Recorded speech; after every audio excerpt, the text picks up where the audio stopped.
우리 쉴만한 물가에 보면은 부활의 아침에 이런 제목으로 제가 지은 건 아닌데 좀 힌트를 얻어가지고 이렇게 실어놨는데 한번 읽어드리겠습니다. 무덤은 비었네, 주 살아나셨네, 어둠은 물러가 빛이 비치네, 죄와 사망 이긴 주님의 이름, 영원한 생명이 우리와 함께, 찢긴 그 손으로 나를 안으시네, 눈물로 주를 본 마리아처럼 두려움 대신에 소망을 주시고 부르신 그 길을 따르게 하네. 이 땅의 모든 무덤 위에 생명의 노래 울려 퍼지네. 우리의 주는 죽음 이기신 영원한 생명의 빛. 할렐루야, 주 살아나셨네. 영광의 주 승리하셨네. 할렐루야, 사망은 무너졌네. 예수님 부활의 왕. 할렐루야, 할렐루야. 주님 부활하시기 전까지는 가장 강력한 힘을 가지고 세상을 지배했던 존재, 그 앞에만 서면 다 초라해집니다. 힘을 못 씁니다. 어마어마한 힘을 가지고 마치 블랙홀처럼 다 빨아들이고 다 마음대로 딱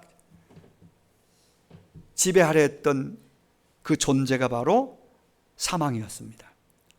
사망을 가지고 협박하는 마귀 사탄이었습니다. 어떠한 힘 있는 자도 권세 있는 자도 세상을 호령하던 사람도 죽음 앞에 서면은, 사망 앞에 서면은 초라하고 작아집니다. 이 모든 상황과 환경을 완전히 역전시킨 그 사건이 바로 부활. 예수 부활입니다. 우리 다 같이 한번 하십시다. 예수님은 부활하셨습니다. 더 크게, 예수님은 부활하셨습니다. 오른손 들고, 부활하신 주님은 지금 내 안에 계십니다. 어디 계신다고요? 믿습니까? 그분, 부활한 주님이 저 하늘 보자 우편에 앉아서 멀리 바라보고 계신 것이 아니라 그분이 거기도 계시지만은 약속대로 내 안에 와 계시는 걸 믿어야 진짜 믿음이에요. 사실이니까요. 사실이니까. 자, 부활절을 대하는 기독교인들의, 믿는다는 사람들 중에서도, 기독교인들 가운데서도 태도를 세 가지 정도로 분류할 수 있습니다. 기독교인 중에서도. 그 첫째는 예수 부활을 과거의 사건으로 2000여 년 전에 일어난 일로 기념하는 부류의 성도들이 있습니다. 많은 사람들이 기념합니다. 기념해요.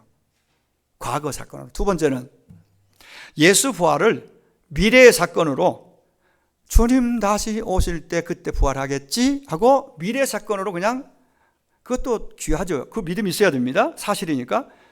거기에 머무르는 믿음. 이 두 가지 종류의 믿음은 오늘의 현실 속에서 믿는 자다움, 믿는 자의 파워, 능력이 삶을 통해 나오지 않습니다. 모든 신앙의 삶의 원동력이 십자가와 부활인데, 죽고 부활한 과거 사건 내지는 앞으로 먼 미래에 있을 것으로 이해하고 그렇게 생각하고 오늘 이렇게 부활주일이니까 부활주일 기념하고 끝난다면 그 정도의 믿음, 그것도 믿음은 없는 믿음보다 훨씬 낫지만은 그 믿음에 머물러 있는 경우 참 많이 있습니다. 여러분 어떻습니까? 세 번째 제가 말씀드리고 도전하는 것은 세 번째입니다. 예수 부활을 현재적 사건으로, 즉 오늘 나의 부활로 받아들이고 부활의 생명과 능력으로 오늘을 사는 것이죠. 할렐루야. 이런 성도는 예수님을 모시고, 부활하신 예수님을 주인으로 모시고 사는 멋진 신앙인입니다. 바울이 그 고백을 했고, 갈라디아 2장 20절에 나는 십자가에서 죄된 그 모든 것을 십자가에 죽었다. 나는 죽고 내 자아는 이미 죽었고, 선언이고 믿음의 선포입니다. 아직도 살아있지만 죽었다고 인정하고 선포하고 매일매일 하고, 나는 죽었다고 선포하고 내 안에 그분이 다시 살아있다. 살아서 내 안에 그분이 내 안에 계신데 그분이 사실은 내 주인이다. 이 고백이거든요. 갈라디아 2장 20절이. 이게 진짜 믿음이 제대로 출발된 모습이에요. 평생 우리가 싸워가야 될 것이, 나를 십자가에 못 박고 나를, 내 자아를 죽이고 내 안에 자아가 나를 끄는 것이 아니라 내 죄성이 나를 끌고 가는 것이 아니라 육체가 끌어가는 것이 아니라 내 안에 계신 그분이 나를 이제 주인이 되어 나를 끌고 가고 나는 따라가는, 이게 바울이 고백한 가장 행복한, 가장 성숙한, 가장 진짜 믿음의 모습이라고 고백하고 있어요.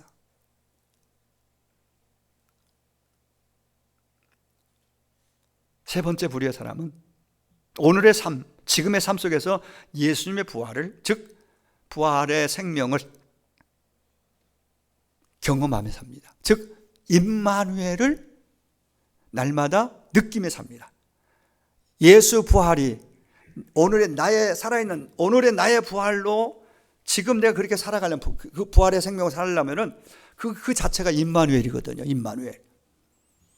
이런 사람은 입을 열면은 자기 자랑이 아니라 예수 자랑합니다. 예수님의 증인의 삶을 삽니다.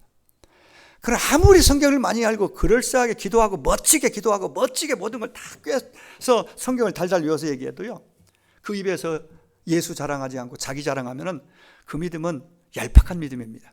믿음은 믿음이지만은 주님이 기뻐하시는 진짜 믿음 아직 가지 못한 거예요. 자기 자랑하고 아니면 입 딱 닫고 죽어가는 죽어있는 그 가족들을 보면서도 아예 예수 옛자도 꺼내지 못하고 안 하고 있는 건 부활 생명이 아직 부활의 신앙이 거기 미치지 못한, 과거 부활로 기념하고 장차 언젠가는 죽어도 부활하겠지 미래 사건으로만 알고 지식으로 아는 거죠. 오늘의 내 사건으로 아직 임마누엘을 경험하지 못하는 거죠. 얼마나 많은 사람들이 그 상태에 머물러 있는지. 임마누엘은 주님이 태어나시면서 이름으로 보여줬고, 임마누엘 그 이름, 돌아가시기 직전에, 승천 직전에 임마누엘, 내가 세상 끝날까지 너와 함께 하시겠다가 임마누엘 아니겠어요? 그러면 시작이고 끝이 임마누엘인데, 임마누엘은 그분이 지금 나와 지금 여기 함께 하셔야 하는데, 부활하신 주님이 어디 있어요? 그 주님? 하나님 보좌 우편에 계시고 가끔 불러면은 그래 나 여기 있다 하고 그렇게 대답하는 관계? 아니면 아니 그조차 잊어버리고 그 이름 불러본 지도 한참 되어서 가물가물한 믿음? 그게 생명력이 있을까요? 얼마나 많은 경우에 세상에 매료도 있고 세상에 깊이 빠져서 정말 은혜 저버리고 살 때 그런 사람, 그런 경우도 얼마나 많이 있는지, 그게 사실은 남의 얘기가 아니고 여러분 나의 얘기 같지 않나요? 한 주 동안 주 바라보고 주와 함께하면서 주님 여기 계신 거죠. 여러분들이 진심으로 환영하고 감사하며 그분과 이렇게 살았습니까? 그렇게 살고 있습니까? 그래서 그 입에서 그분을 향한 찬양이, 신앙 고백이 가끔 필요할 때만 하는 거잖아요. 늘 그 주님이 나의 주 되심에 대해서 기뻐하며, 그래서 정말 삶의 의미가 거기 있음을 그렇게 고백하며 사는 그런 믿음인가 라고 우리를 각자를 돌아볼 때에 솔직히 저도 여러분도 부끄럽지 않습니까? 어떠한지요? 여러분 어떻습니까? 세상 사람들은 종종 이렇게 질문합니다. 어떻게 사람이 죽었다가 다시 삽니까? 죽은 건 죽은 거지. 어떻게 다시 살 수 있습니까? 인간의 상식적으로는 죽었으면 죽은 거예요. 다시 사는 것은 상식의 범주, 과학의 범주에서는 설명이 안 됩니다. 가끔 죽은 줄 알고 다 씻겨가지고 수유 입혀가지고 딱 관에 모시고 이제 화장터로 가려고 가는데 막 속에서 두들겼다는 그렇게 나 살아있다고 막 이런 얘기 들어보셨나요? 싫어합니다. 그 살아있는 사람 갖다가 화장터로 갔다 무덤에다 묻거나 그럴 뻔한 경우가, 이게 실제 기적같이 그런 경우들이 자주는 아니지만은 실제 있습니다. 우리 교회에는 그런 일은 없었어요. 돌아가신 분은 돌아가신 거예요. 돌아가셨다 다시 살아온 사람은 아직까지는 없습니다. 근데 실제적으로 만들어낸 얘기가 아니고 실제 그런 일들이 성경에도 있잖아요. 성경에 있는 것은 수넴 여인의 아들이라든가, 그리고 나사로 등등 성경에 완전히 분명히 죽었어. 무덤에 갖다 넣었어. 썩어 냄새나 죽어서. 근데 살아나옵니다. 주님이 물론 나사로야 나와라. 엘리사가 어떤 액션을 취했을 때 믿음으로 그가 다시 살아나고 죽었던 영이 돌아와 살아나는 장면들이 이렇게 있지 않습니까? 여러분, 어떻게 사람이 죽었다가 다시 살 수 있느냐? 이 부분에 아까 조금 더 다시 말씀드리겠습니다.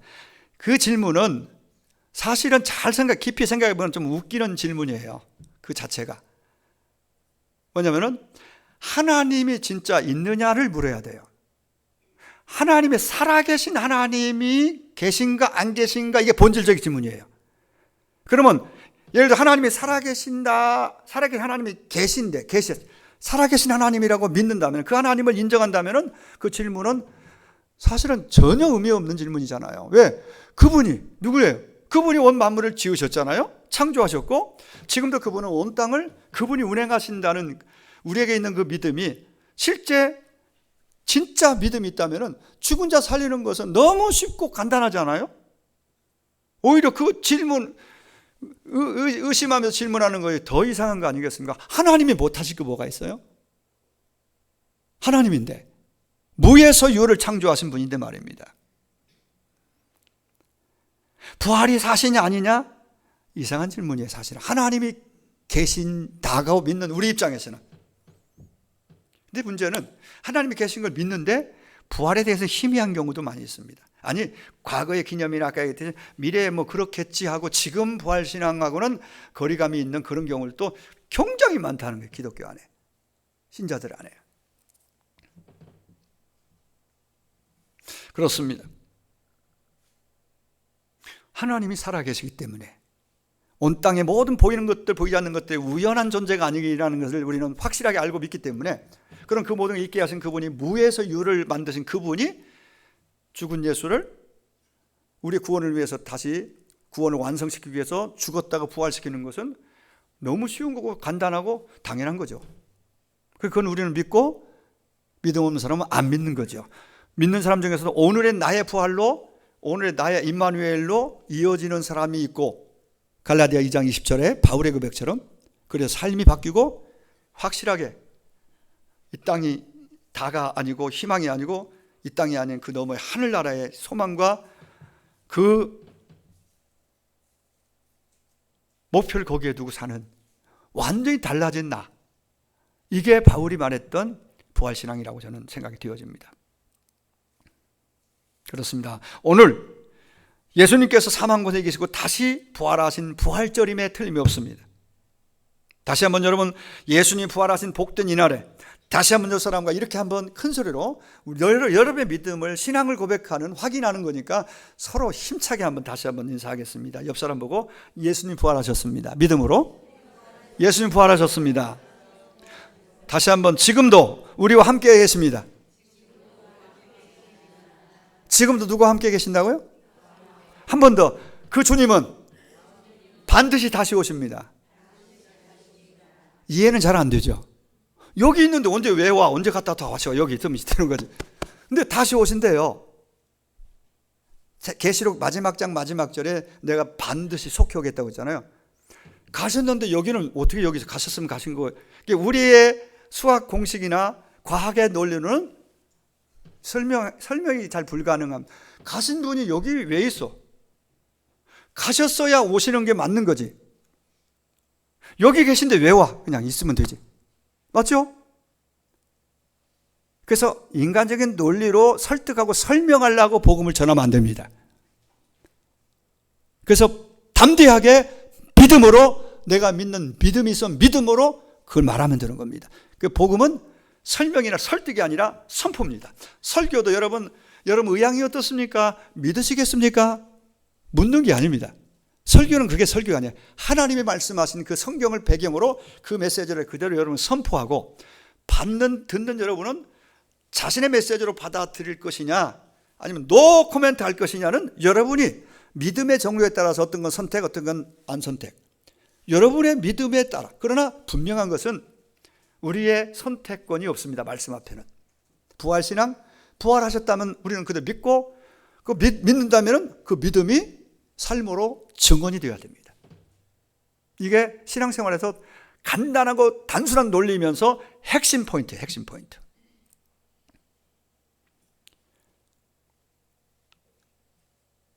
여러분, 예수 그리스도의 부활은 기독교가, 우리가 믿는 기독교가, 우리가 속한 기독교가 다른 여타 모든 종교 완전히 다르다는 것을, 어떻게 다른가 하는 것을 분명히 보여주는 가장 큰 바로미터입니다. 기독교의 정체성이 십자가와 더불어 부활에 있습니다. 부활이 없으면 십자가와 비슷한 죽음을 죽은 사람들은 질적으로 다르지만 많아요. 의인의 죽음이 있잖아요. 자기를 조건 없이 다른 사람을 위해 자기 몸을 던져 다른 구원하는 그런 의로운 죽음은 있지 않습니까? 십자가에 달린 예수님의 죽음하고는 죽음 자체가 다르지만은 세상 사람들이 볼 때는 그 죽음이나 예수님도 자기 죄 때문에 죽은 거 아니고 다른 사람은 누군가를 위해서 내가 희생해서 그 사람 살리고 내가 죽었다? 그거 아주 굉장히 존경받을 만한, 세상적으로도 그렇고 귀한 삶의 마무리라고 볼 수 있겠죠. 근데 여러분, 부활만큼은 생각의 여지가 0.1%도 전혀 누구도 흉내낼 수 없는, 따라할 수 없는 그 부분이 부활입니다. 자부심 가져도 됩니다. 기독교 여러분 가진 신앙이 자신의 부활, 앞으로도 죽어도 사시는 부활이지만 내 안에 부활하신 주님이 거하신다는 것, 이것은 우리가 가장 큰 자랑거리고 가장 큰 담대함의 배경입니다. 담대함. 여러분, 예를 들어 불교를 한번, 우리나라 불교 배경, 불교의 어떤 그 영향권에 있는 분들이 굉장히 많잖아요. 아직도 지금 기독교가 훨씬 이런 퍼센트가 많지만은 원래 우리 대한민국에는 유교 불교가 훨씬 먼저 자리를 차지하고 있었습니다. 근데 거기에는 진짜 구원의 길이 제시되지 않습니다. 생명이 없습니다. 석가탄신일은 있지만, 석가 태어난 날은 있지만 석가 부활, 그건 없습니다. 죽었고 부활하지 못했습니다. 모든 종교의 교주들이 다 그랬습니다. 마호메트도 그렇고 공자도 맹자도 그렇고 석가모니는 당연히 다, 그리고 소크라테스 다, 그들은 가장 종교의 큰 종교의 그 교주들, 그 인물들이지만은 그들은 죽었고 끝입니다.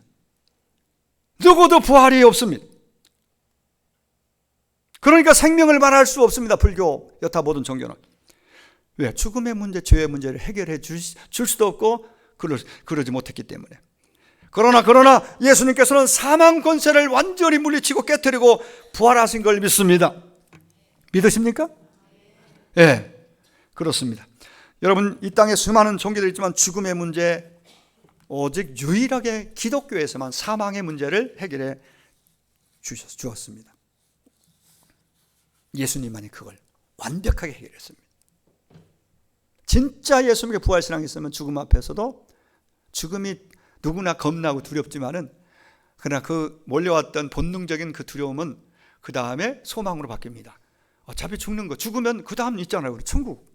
그리고 나중에 부활을, 영광스러운 모습 부활하는 그 약속이 있으니까 잘 생각해 보면은 그게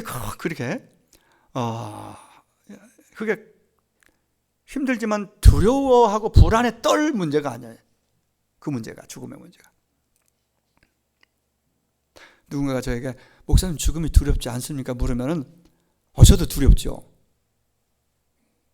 그래서 이 부분을 완전히 떨쳐버리고 그 상황이 와도 할렐루야하고 주님 만날 준비를 완벽하게 갖추면서 그렇게 할렐루야로 가려면은 기도가 필요하고 준비가 필요하겠죠. 가만히, 아니에요. 믿음 좋은 사람들도 그래 기도가 있어야 도 기도가 필요한 것입니다. 여러분, 성경에 보면 예수님 부활에 대해서 자그마치 400번 정도 말을 했습니다. 구약 신약에서 400번이면 얼마나 많이 부활에 관련된 메시지들이 많이 있는지 알 수 있잖아요. 그렇죠? 원래 부활이라는 말은 그 영어로 보니까 resurrection이라고 하는, 무슨 뜻일까요? 다시 부, 한자로는 다시 부, 살활, 다시 산다, 다시 살아난다, 죽은 사람이 되살아나는 것, 이걸 부활이라고 일반적으로 그렇게. 근데 우리가 알고 있는, 사람들이 알고 있는 부활의 개념은 얼마 있다가 살아나도, 부활해도 살아도 다시 죽는 부활이에요. 아까 말한 나사로의 부활. 사실은 부활이 아니라 그건 소생이라고 하는 게 맞아요. 소생된 거예요.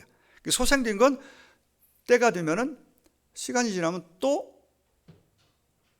죽어요. 때가 되면 호흡이 끝나고 죽음이 와요. 그래서 부활은 주님이 보여준 부활이 진짜 부활인데 우리가 앞으로 지금 누릴 부활이라는 거. 네. 죽은 사람의 몸과 영원히 사는 가장 완벽한 모습으로 영원히 사는 그 부활이 이제 지금 부활의 생명을 소유하고 누린 사람들이 죽겠지만 육체가 한계가 있으니까 호흡이 끝나면 심장이 멎으면 죽겠지만은 다시 이제 주님 오실 때 완벽한 모습으로 부활을 한다는 건 미래 사건이지만 성경 주님이 보여주셨고 그게 하나님의 약속입니다.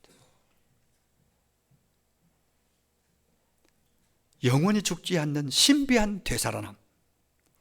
고린도전서 15장 20절에 그러나 이제 그리스도께 죽은 자 가운데 다시 살아나사 잠자는 자들의 첫 열매가 되셨다라는 말씀합니다. 예수님은 살아나셨고 부활하신 주님은 나와 함께 하신다라는 얘기입니다. 그게 임마누엘입니다. 태어나신 예수님을 예수 그리고 임마누엘 이렇게 지어줬잖아요. 예수는 자기 백성을 그들의 죄에서 저들의 죄에서 구원할 자 구원.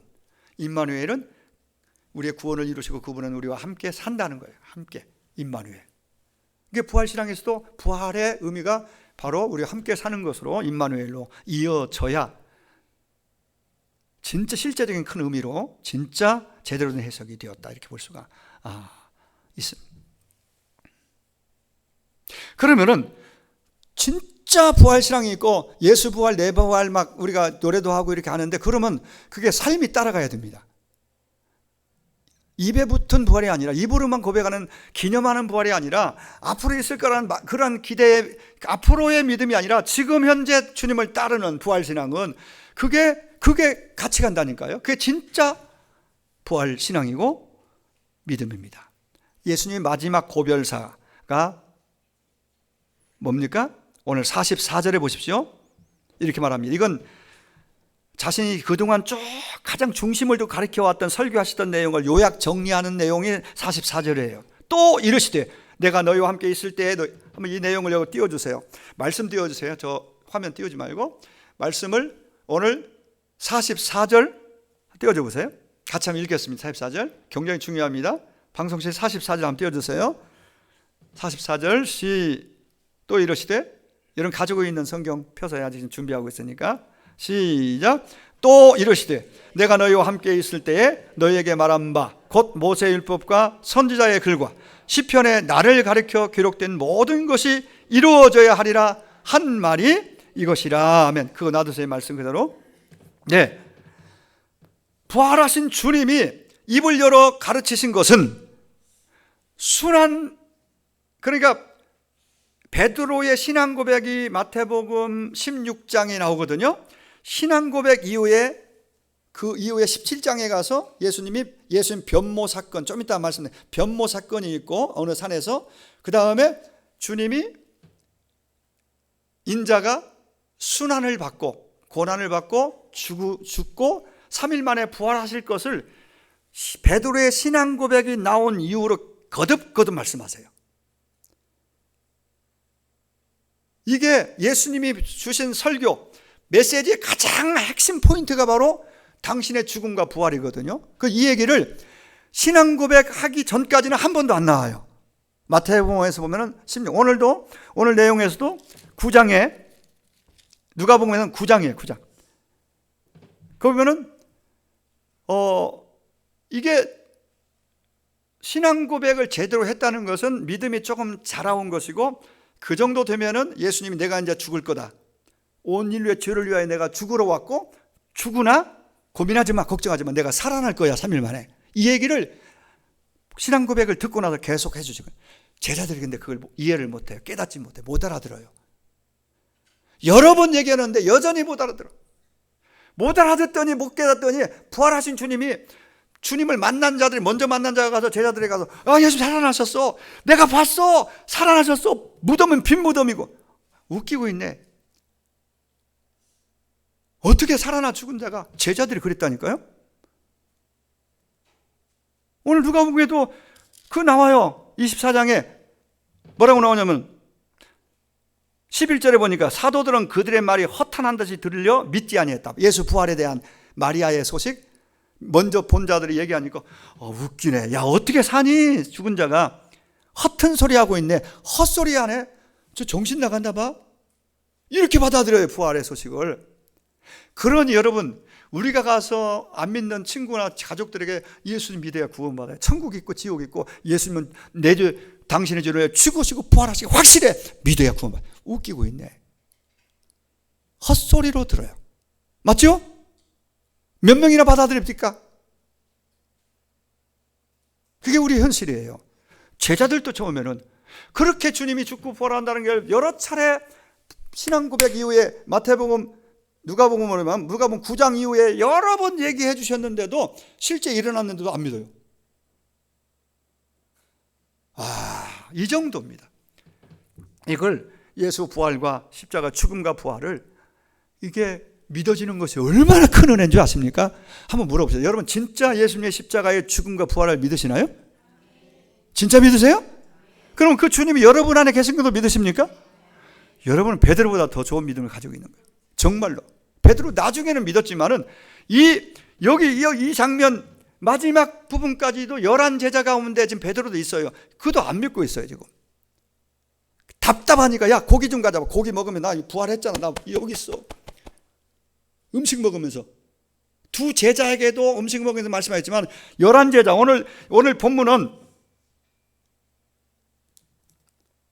누가복음 24장 내용은 지금 두 제자하고 한참 오래 얘기하고 그 다음에 36절부터는 11 제자에게 나타나서 얘기한 마지막 고별사거든요, 이게. 근데 여기 보면은 안 믿어, 아직도. 얼마나 주님 마음이 참으로 섭섭하기도 하고 답답했겠어요. 그래서 야, 뭐 먹을 거 없니? 41절에 보니까 그걸 갖다 주니까 구운 생선 한 토막을 드시면서 그 앞에 막 잡수다. 나 살아있잖아, 나 살았어 라고 주님이 말. 그러면서 오늘 44절에 이어지기를, 고기를 드신 후에 내가 너희와 함께 있을 때에 여러 번 너희에게 말한 바 곧 모세와 율법과 선지자의 글과 시편에 나타나, 시편에 구약 성경이죠. 구약 전체에 기록된 모든 것이 이루어져야 하리라. 내가 말하지 않냐. 그 이루어지는 것이 정상이야. 이루어졌어 지금 라고 말씀하시면서 마음을 열어 성경을 깨닫게 하시니까 그랬대사 믿었다. 깨달았다, 믿었다. 그렇게 말씀하세요. 근데요, 누가복음 9장에 보면은 이제 신앙 고백 이후에 예수님께서 세 제자 베드로, 야고보, 요한을 데리고 어느 산으로 가. 어느 산이라고는 안 나오는데 변모산, 예수님 변형된 이야기에서 변형된 산, 변모 사건이 변화산이라고 붙여지는데 사실은 산 이름 변화산은 아니에요. 어느 산에 가서 예수님 기도해요. 왜냐하면 고난받고 죽을 일을 앞에 두고 사명을 잘 감당하기 위해서 기도하는데, 기도하는 중에 딱 베드로, 야고보, 요한이 옆에 있고 예수님이 기도하는데 변모 사건이 그때 변형되면서 정말 직접 눈으로 보면서도 너무 황홀지경에 넘어질 정도로 빛을 발하는 흰 옷을 입은 예수님 모습 변형돼 얼굴에 빛이 나고 두 사람이 딱 나타나는데 바로 누가 나타났느냐? 모세와 엘리야가 나타났어요. 지금 꿈인지 생신지 지금 베드로, 야고보, 요한이 보고 있습니다. 예수님 계시고 그리고 모세와 엘리야가 나타나서 얘기하는 거예요. 얘기하는 중에 누가복음 9장 31절에 보면은 이렇게 나옵니다. 영광 중에 나타나서 장차 예수께서 예루살렘에서 별세하실 것을 말할세. 뭘 말했다고요? 다 같이 별세. 별세라는 의미가 이게 굉장히 크게 우리에게 예수 죽음과 부활과 관련해서 큰 메시지를 담고 있다고 봐요. 그래서 제가 목회자 준비 기도회 때 이 주제를 가지고, 이 말씀을 가지고 지난 금요일 날 말씀을 나누고 전했는데, 이 별세라는 말은 이 세상을 이별한다는 말이에요. 우리 해석을 하면 죽음, 이별하는 죽음. 또 하나는 현재 살고 있는 세상과는 다른 특별한 세상이라는 두 가지 뜻을 가지고 있는 것이 별세예요. 그러니까 보통 이 어른이 돌아가셨을 때 돌아가셨습니다 라고도 말하지만은 죽음을 가리킬 때 별세하셨습니다 그러잖아요. 그죠? 들어보셨죠? 별세. 예, 돌아가셨습니다 혹은 별세하셨습니다. 그 얘기는 그들이 생각하는 별세는 그냥 죽었다, 이젠 끝났다, 생명이, 이런 의미를 담고 있습니다. 그런데 성경 예수님을 두고 얘기할 때 모세와 엘리야가 예수님과 대화하는 가운데 내가 예루살렘에 가서 별세할 텐데, 별세에 대해서 모세가 엘리야가 서로 주고받고 예수님과 얘기하는 장면이 연출됐단 말이죠. 너무 놀랍게. 근데 여기에서 말하는 별세는 성경 원문으로 보면 원래 엑소도스라고 해요. 헬라어로 엑소도스, 별세가. 좀 어려운 얘기지만 엑소도스는 출애굽기를 영어로 엑소도스라고 그러거든요. 출애굽기. 그러면 여러분 보세요. 출애굽기.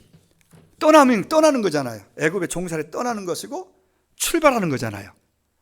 그 압제에서 벗어나고 해방이고 구원받는 거잖아요. 이런 의미가 엑소더스예요. 예수님의 그 엑소더스, 별세가 이 큰 의미를 담고 있는 것을 이 두 사람과 함께 대화하는 내용이 거기에 나옵니다. 다시 말하면 예수님께 십자가를 통해 이루실 구속사역, 죽음과 부활을 통한 새로운 출애굽 사건, 영적 출애굽이지. 이제 온 인류가 죄에서 이제 놓여서 마귀에게 완전히 올매에서 풀려서 저 천성 천국을 향해서 출애굽하는, 죄에서 해방받아 구원으로 나아가는 이 의미로 별세를 얘기했습니다. 그 예수님의 별세 엑소더스는 단순한 죽음이 아닌 걸 볼 수 있습니다. 어떤 의미가 있느냐? 간단히 말씀드려요. 세 가지로 볼 수 있는데, 하나는 예수님의 별세는 구원과 관련이 있습니다. 우리의 구원. 무엇과 관련이 있다고요? 구원. 예수님이 죽으시고 부활하신 건 우리의 구원과 직접 관련이 있습니다.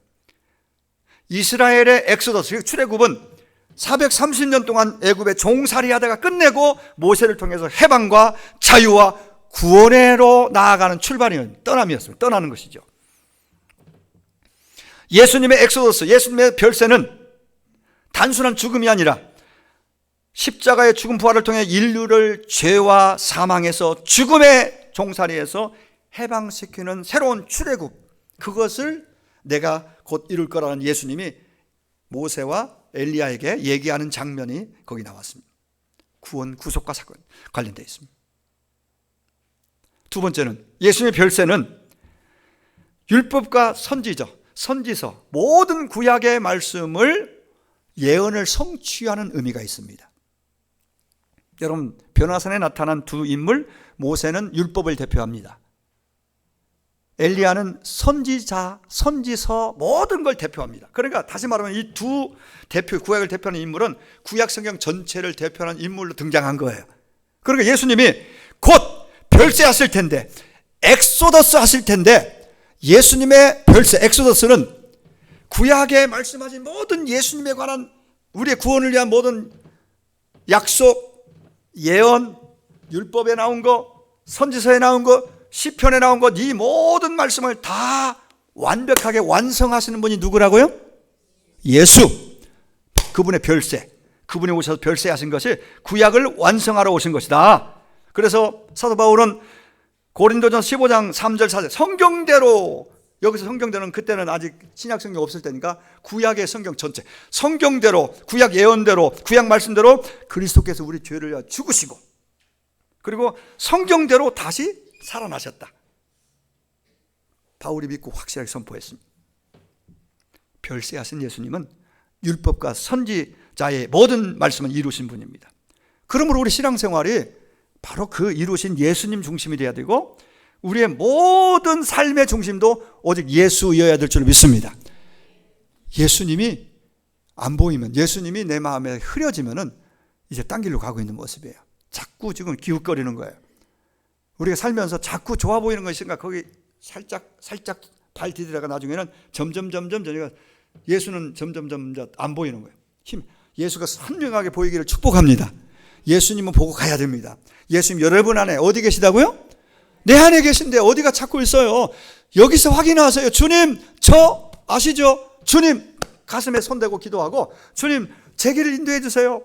주님 아시죠? 주님께 자꾸 물어보고 주님과 대화하세요. 멀리 계시지 않아요. 크게 안 불러도 돼요. 통성기 들 때는 좀 크게 부르고, 주여 할 때는 아버지 부를 때 크게 부르고, 강청할 때는 크게 부르고, 평소에는 그냥 대화식으로 여기 계시니까 조곤조곤 말씀하셔도 돼요. 잔잔하게 얘기해도 다 듣고 계시니까. 아시겠죠? 별세. 세 번째는, 예수님의 별세는 부활의 승리. 오늘 이날과 관련되어 있습니다. 부활의 승리와 관련이 있습니다. 세상 사람들이 볼 때는 예수님 십자가에 죽을 때 이제 끝났다, 이겼다, 마귀는 큰 소리 쳤습니다.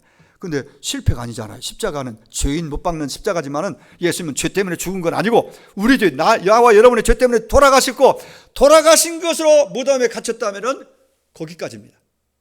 근데 거기 끝이 아니고 별세, 즉 그 모든 걸 다 열어 제끼고 사망을 이기시고 살아나셨기 때문에 그분은 지금 오늘 내 마음속에, 여러분 마음속에 임마누엘 하실 수 있는 모든 여건이 부활하심으로 가능해졌습니다. 그래서 그분이 약속대로 공수표가 아니라 내가 너와 세상 끝날까지 함께 할 거야. 걱정하지 마, 두려워하지 마. 내가 너와 함께 할게. 임마누엘. 그 은혜를 오늘도 확인하고 믿고 고백하고 누리어 나가는 것이 부활신앙인 줄 믿습니다. 실패가 아닌 영광의 승리입니다. 마귀가요, 부활신앙으로 딱 잡고 부활의 믿음이 있으면 마귀가 가장 크게 쓰는 것이 뭔지 아세요? 한 방 탁, 그거 갖다, 아까 얘기했죠. 그거 갖다 대면은 다 두려워 떱니다. 깡패세계에서도 좀 체격이 작고 호리호리해도 목 내놓고 덤비면요, 이 덩치들이 그 앞에 다 결국은 아예 목 내놓고 가는 거예요. 그가 거기에 그 우두머리가 되는 겁니다. 그런 사람이 죽음을 두려워하지 않는 사람. 사탄이 그걸 알고요, 죽음 갖다 들이대면 너 내 말 안 들으면 죽을 것 같거든요. 그러니까 그 안에 순수 따라가다가 죄 번복이 돼서 하나님 믿다가도 그냥 세상으로 그냥 전락해버려요. 속지 마시기 바랍니다. 주님이 이기셨습니다. 주님이 여러분 안에, 내 안에 계십니다. 정말 주님의 별세 엑소더스는요, 우리를 부활의 승리를 여기서 오늘 누리도록 임마누엘이 가능하도록 하는 사건입니다. 이제 말씀을 여러분들 정리하려고 합니다. 이 가장 포인트는 뭐냐, 부활신앙의 증거가 뭐냐면요, 그 입에서 예수를 말하는 거예요. 천하 없어도 성경을 달달하고 기도를 아무리 청산주술 해도 여러분 입에 예수를 말하지 않고 증인의 삶을 살지 않는다면 주님이 인정하지 않습니다. 부활신앙? 그냥 자기 이론적인 것이죠. 저는 어제 비도 오고 그랬잖아요. 근데 오전에 모였다가 부활주일 앞두고 어제 아마 5분인가 그랬는 줄 알고 계란 삶아오고 그래서 막 계란 삶아가지고 포장해가지고 전도하면서 이게 우리 저 박달동에 목사님이 전화가 왔어요. 거기 하창교회 열심히 하더라고 하면서 그게 뭐 칭찬이죠. 연락이 와서 거기서 만났대요. 안 믿다가 중단한 사람들 가고 막 만나고 해서 하여튼 제가 보니까 완전 거의 녹초가 돼서 와서 보니까 난 사실 중간에 점심 한 1시, 2시쯤에 와서 점심 같이 먹게 될, 점심만큼은 가능하면 같이 먹는 걸 했거든요. 아침도 그냥 그러고 또 저녁도 잘, 그러니까 점심은 같이 먹자 그랬는데 점심을 줄 생각도 올 생각이 없는, 안 와요. 그래서 2시, 3시쯤 돼서 전화하니까 그때 점심 먹는다고 전도하고 계란 나눠주면서, 누가 시킨 것도 아니고 저 삶아가지고 자기들이 나눠주면서 믿다가 다니다가 쉬고 있는 집을 찾아다니면서 제가 보니까 너무 사실 이렇게 많이, 그래서 몇 보 걸었는가 보라, 그러니까 15,000보 걸으면서 해서 15,000보. 그러니까 그냥 맘 먹고 쭉 갔다 오는 길이 아니라 이 집 저 집 올라가고 내려가고 그 자북 공간 박달동과 이 충무보에서 15,000보 다니려면 얼마나 다녔는지, 그 5명이. 그래서 이분들은 정말 부활에 대해서 정말 부활절을 제대로 하나님 참 기뻐하시겠다. 뭐 이름이 궁금한 분들은 끝나고 얘기하면 제가 얘기해 줄 수도 있어요. 이름만 안 밝히겠습니다. 감사해서 참. 그렇게 비도 오고 그런데 3시까지 그때 점심 먹는다고 하더라고요. 물론 저도 그래서 혼자 해결했죠, 집에서. 여러분, 지금 부활하신 주님이 입술에서 우리는 너희는 이 말을 듣습니다. 너희는 이 모든의 증인이야. 그의 이름으로 죄사함 받게 하는 회개가 예루살렘 시작해서 모든 족에 전파될 것이 기록되었으니 너희가 증인이다. 너희가 증인이다. 너희는 이 모든 일의 증인이다. 네가 보고 들은 부활의 증인이고 구약이 어떻게 이루어졌는지 신약이 지금 현대 어떻게 펼쳐지고 있는지 이 모든 거의 증인이 바로 너희야라고 말씀하십니다. 그때 당시 제자들에게, 성도들에게. 근데 거기서 끝나지 않고 오늘의 나와 여러분에게, 진짜 예수 부활을 믿는다면 믿는 저와 여러분에게 그분께서 말씀하십니다. 그분께 말씀하십니다. 살아있는 하나님 말씀이 오늘 말씀하십니다. 네가 증인이다. 네가 증인이 되어야 한다. 말씀을 깨닫게 하시는 성령님의 역사가 오늘 이 순간 여러분에게 임하기를 축복합니다. 말씀을 깨닫게 하시는 성령의 역사 없이는 아무도 증인이 될 수 없습니다.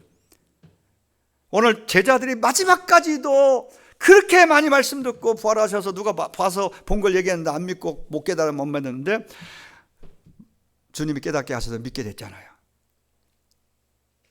눈을 밝히시고 우리 마음을 뜨겁게 하시는 성령님의 역사가 나타나기를 소원합니다.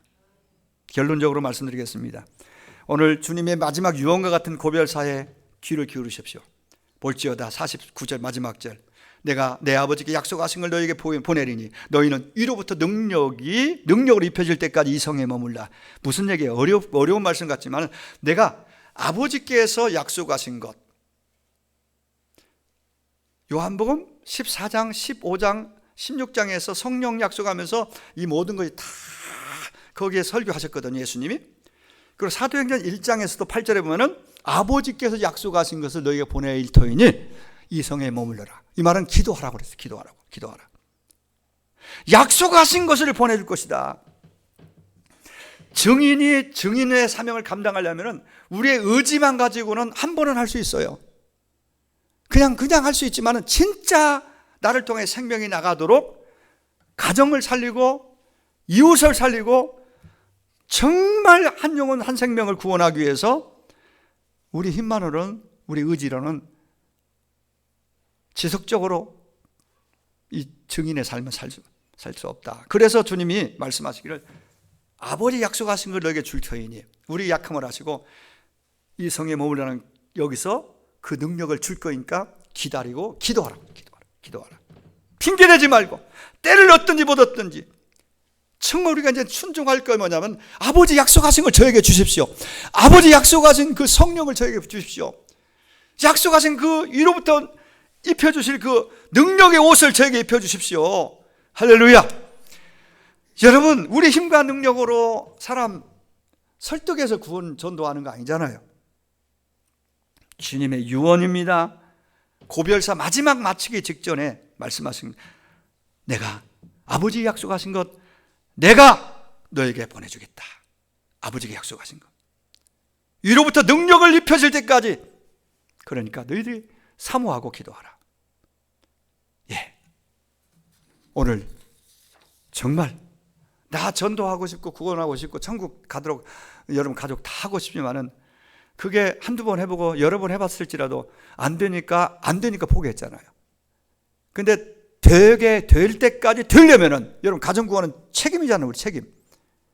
누가 대신해 주기를 기대해도 안 되고 그거 기다리고 있으면 안 돼요. 그럼 내가 해야 돼. 여러분이 여러분 가정 책임지고 적어도 지옥까지 않도록 구원받고 천국 가도록 복음을 정확하게 전해야 되는데 내 힘으로 안 되니까 안 되게 돼 있어요. 그러니까 주님이 약속하신 그 능력, 위로부터 능력이 입혀져. 아버지 약속하신 것을 하나님 저에게 이번에 주셔서 이번 5월 11일은 정말 내 가정, 내 가족 주께로 인도해서 함께 구원의 찬송을 부를 수 있기를 바랍니다. 믿음으로 그렇게 선포하고 그 능력을 아버지 약속하신 것을 구하여 여러분 담대하게 기쁨으로 정인의 사명을 감당하는 저와 여러분이 다 될 수 있기를 간절히 소망합니다.